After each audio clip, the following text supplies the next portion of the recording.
And just like that, House of the Dragon poops the bed. It's just like the Batman cartoon. Got a lot of great stuff going for it, mood and atmospherics and all that, and the basic idea of approaching that from that era and all that would have been cool. But no, you can't have that. You got to have all these gender swaps and race swaps and all that nonsense, and women are better than men and so on and so forth. And then it kicks you out of the story. Well, here you go. So I had to get used to this idea. We gotta for diversity and all that and identity politics, we gotta race swap a bunch of characters.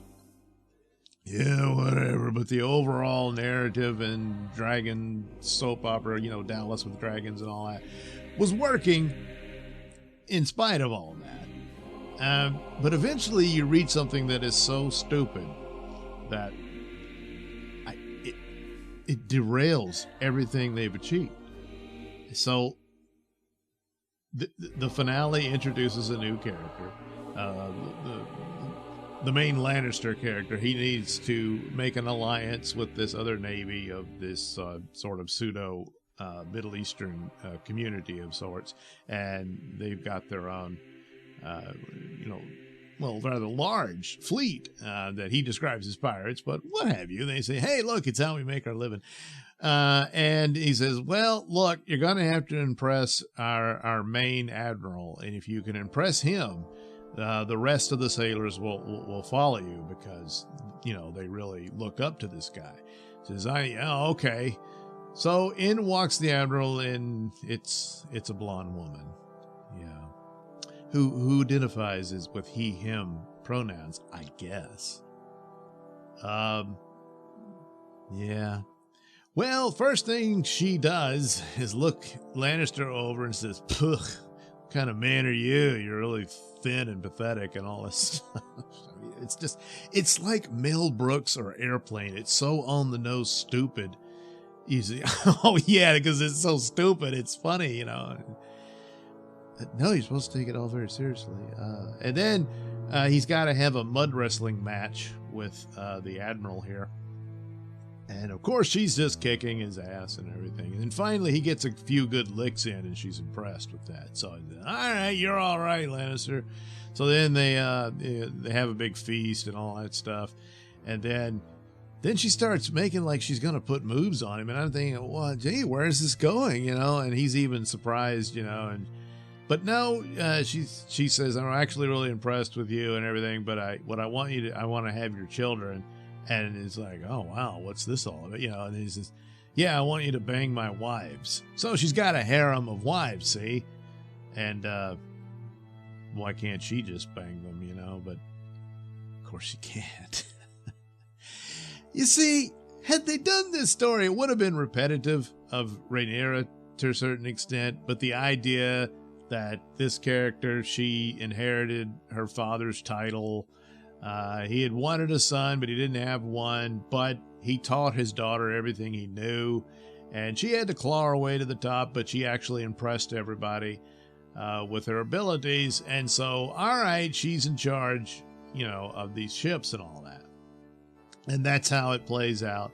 And then you could have had this back and forth between her and Lannister and whatnot. And maybe that would go off into somewhere. And so I suppose they could have done it that way, and it would have weaved in to the overall setup that they've been doing. No, can't do that. Of course, the original story, which I didn't read, but I have read articles on this, of course, was originally a male character. Why couldn't he just stay a male character? Well, you know why. But even in this constant changing everything, which dilutes the concept in the original story. It does, and there's no getting out of that. And this was so bad, especially not the least of which the actress playing the guy couldn't act, and it again, if it was Mel Brooks and stuff, fit right in because it's so stupid. But it's too stupid to just go along with it. And then the rest of it had its stuff that was more or less okay. There's some things I think faltered, most obvious of which I kept saying, hey, these are kind of like filler episodes after the big spectacular fight they had. Then the follow-up was seen as filler, but I disagreed on that point because it had a lot of setup there.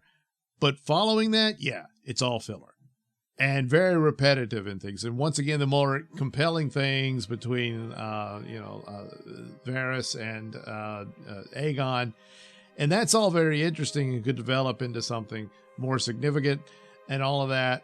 But even that is a bit repetitive to it. And then the season just ends. Once again, Alicent and Rhaenyra meet again, and this time they just switch sides. That's classic CW conversations in the hall type stuff.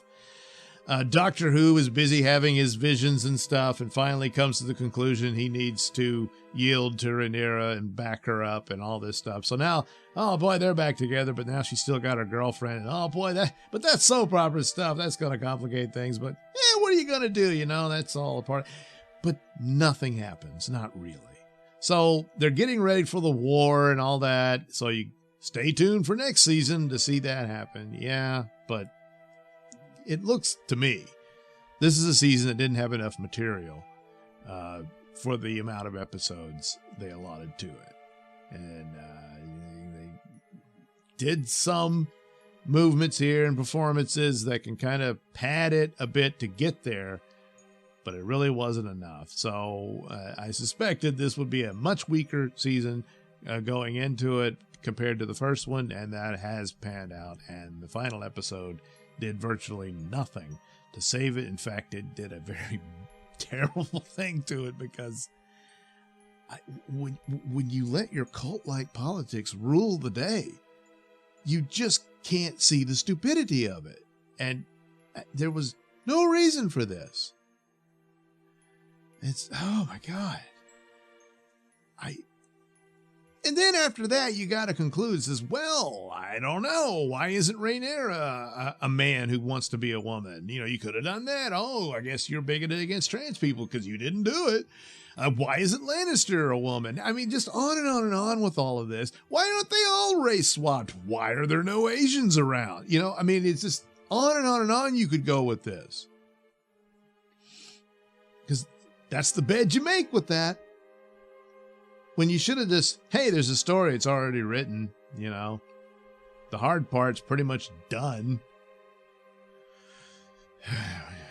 And the whole Doctor Who thing with his visions and stuff, very repetitive, over and over and over again. And then it comes to a conclusion. He gets a sneak peek and spoiler for Game of Thrones, Guess he didn't. The Night King shows up in it. There's a scene that's supposed to be Khaleesi. I assume it's a body double and all that. But nevertheless, oh yeah, that. I mean, he didn't get to see the terrible end of when that pooped the bed. Albeit for different reasons. But nevertheless, it's just a damn shame. So I don't know. I mean, the third season, that's when the big battles and everything takes place. And yet you got to put up with this idiocy.